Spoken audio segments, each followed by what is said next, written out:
В мире есть только один Брюс Ли. Невозможно иметь другого.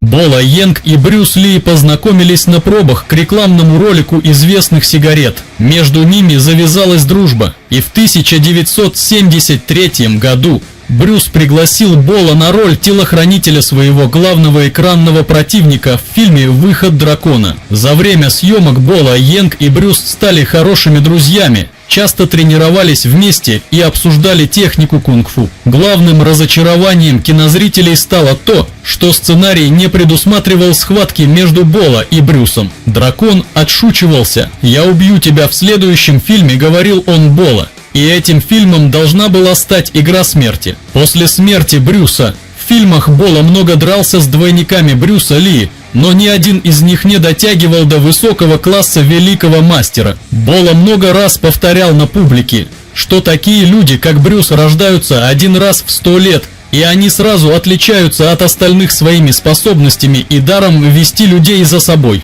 Бола Йенг родился 3 июля 1946 года. И с юных лет занимался кунг-фу под руководством местных учителей. Уже на этом этапе жизни он показывает индивидуальность и проявляет интерес к тяжелой физической работе, в отличие от большинства его сверстников, сосредоточенных лишь на технике. Будущее в коммунистическом Китае не устраивало молодого человека, и в середине 60-х годов Бола покидает родной дом и страну, чтобы начать самостоятельную жизнь в Гонконге. Дорога туда становится первым испытанием, ведь чтобы добраться до заветного острова, он преодолевает пролив вплавь. На новом месте Бола становится спортивным преподавателем. Он запускает школу бодибилдинга, и его деятельность привлекает внимание представителей крупнейшей гонконгской кинокомпании студии братьев Шоу. В 1970 году молодой спортсмен дебютирует в кино и вполне уверенно справляется с работой. Открывает фильмографию Бола боевик «Удивительный фехтовальщик».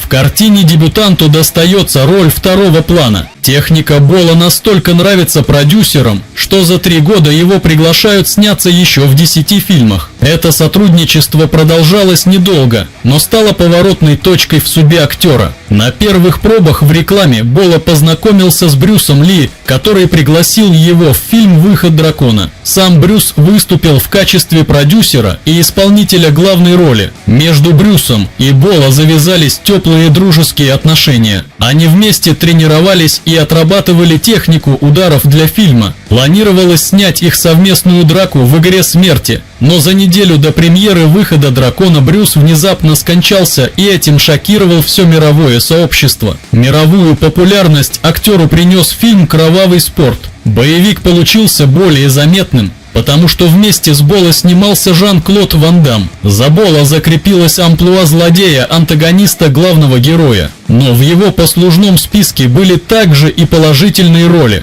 В фильмах Бола старался не превращать единоборство в цирк и говорил, что настоящий профессионал должен сделать одно движение, за которым будут наблюдать, затаив дыхание. Он считал, что рукопашная схватка не должна изобиловать эффектными трюками и размашистыми ударами. Намного большее значение играет сила духа героя, его точность и совершенство техники, которую способны оценить действительно знающие люди. Последняя работа актера – это фильм «Ближний бой», который, к сожалению, не вышел на большой экран и известен лишь в малых кругах кинолюбителей. Через год Бола официально покинул кинематограф и сосредоточил внимание на спорте. В настоящее время Бола занимает почетный пост главы Федерации бодибилдинга Гонконга. Иногда он выступает консультантом по постановке рукопашных сцен в боевом кинематографе. Бола по-прежнему полон сил и также занимается своим любимым делом. Конечно, он не может дать себе такую силовую нагрузку, как раньше,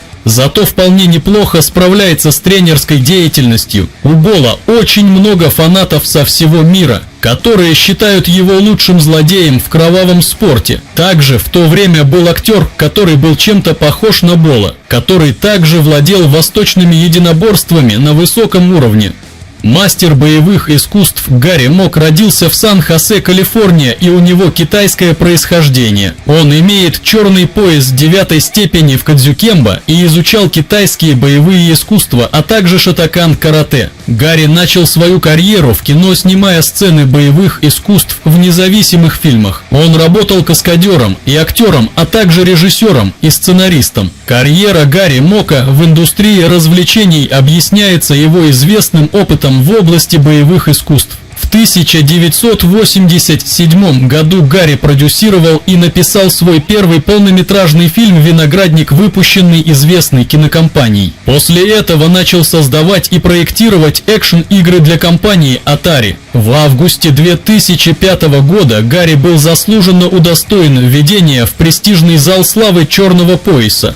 А в январе 2007 года он был введен в зал славы мировых мастеров боевых искусств. Он один из самых уважаемых деятелей в боевых искусствах. Гарри Мок принял участие в киносъемке и стал исполнительным продюсером фильма «Запретная сила». Фильм получил более 12 наград кинопремий. Также он снимался в эпизодах с такими звездными актерами, как Сильвестр Сталлоне и Эрик Робертс, а также с Боло Йенгом и Бай Лин. В результате многолетнего обучения боевым искусствам и более 33 лет усердных тренировок с отягощениями, Гарри был вдохновлен на создание собственного тренажера. Он разработал революционный портативный тренажер для домашнего использования и для людей, находящихся в пути. Затем он разработал прототип системы следующего поколения и брюшного аппарата. Казалось бы, такого спортсмена ничего не возьмет, но Гарри Мок скончался 27 января 2022 года после борьбы с COVID-19. Это была величайшая потеря для боевого кинематографа. На этом пока все. Всем нашим зрителям добра и позитива.